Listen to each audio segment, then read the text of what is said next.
Bonjour, aujourd'hui je réponds à la question comment travailler le 2 contre 3. Donc il y a plusieurs façons de le faire. La première façon que j'ai appris moi quand j'étais jeune, c'est le fameux pomme, pêche et poire. Donc c'est une façon de reproduire avec des mots le rythme qui est créé par le 2 contre 3. Parce que si par exemple je le fais sur mes cuisses, j'entends pomme, pêche et poire, pomme, pêche et poire, pomme, pêche et poire, pomme, pêche et poire. C'est bien beau d'être capable de refaire ce rythme-là, mais encore faut-il savoir quelle main frapper quand. Donc, on sait que quand on a le concept du 2 contre 3, c'est qu'une main va faire des triolets dans le même temps que l'autre main va faire des croches. Donc, on a 2 notes dans une main, 3 notes dans l'autre main ou vice-versa. La première note arrive toujours en même temps. Donc, mes 2 mains vont jouer en même temps. Ensuite, celle qui fait les triolets va faire le pêche. Donc, ça, c'est pomme. Mettons que la main droite fait les triolets, elle va faire pêche. Elle décroche, la main gauche va faire et on va revenir à la main droite des triolets pour faire poire. Fait qu'on a pomme, pêche et poire. Pomme, pêche et poire. Bon.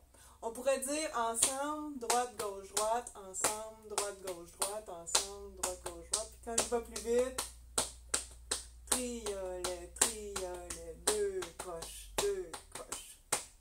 On sent bien la dualité des rythmes ici. Ensuite, on peut avoir envie de le transposer sur le piano, c'est-à-dire de le faire avec des notes. Le plus simple, c'est d'utiliser la gamme de Do en mouvement contraire. Donc là, on oublie les doigtés là, de la gamme de Do, on les fait si on est capable, mais sinon, on peut faire n'importe quel doigté juste pour se concentrer sur le rythme. Donc, je vais rester avec mon idée que la main droite fait les triolets. Donc, je vais y aller ensemble, droite, gauche, droite, ensemble.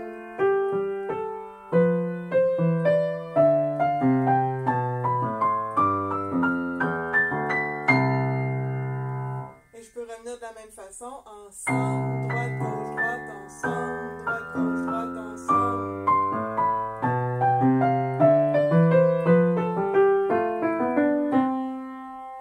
Donc voilà, ensuite, l'étape suivante, c'est d'y aller avec nos pièces. Parce que là, la plupart du temps, c'est parce qu'on veut travailler le 2 contre 3 pour l'appliquer dans une pièce. Donc j'ai 2 pièces ici qui sont particulièrement prolifique au niveau du 2 contre 3. Donc la première que je vais vous montrer, c'est Opening de Philip Glass. Elle, c'est 4 pages de 2 contre 3 total, main droite triolet, main gauche croche. Il n'y a absolument rien d'autre que ça. Donc si j'y vais avec la première ligne, je vais avoir mes triolets à la main droite.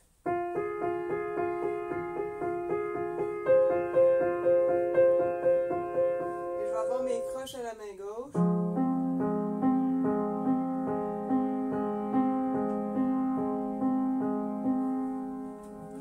Si j'essaye les deux, je vais avoir lentement ensemble, droite, gauche, droite.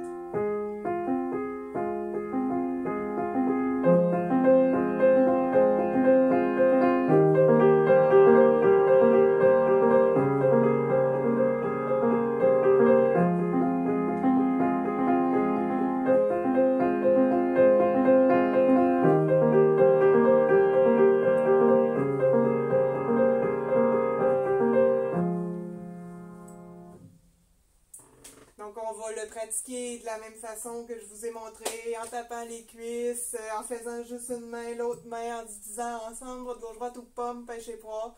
Je pense que c'est la meilleure façon d'y venir. Ça va être saccadé au début, mais on va réussir à l'assouplir avec le temps, il n'y a aucun doute.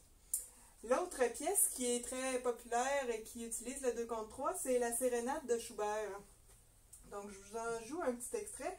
Il y a quelques temps, par exemple, j'ai triolet, triolet.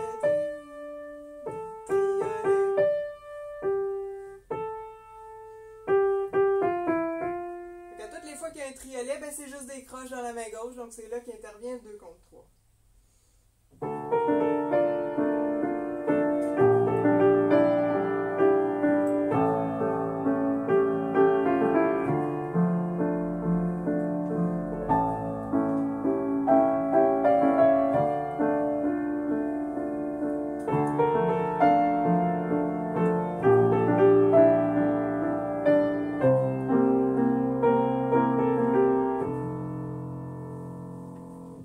Etc. l'utilisation du 2 contre 3 dans une pièce. J'espère que ça a pu vous aider. Bonne chance dans votre travail!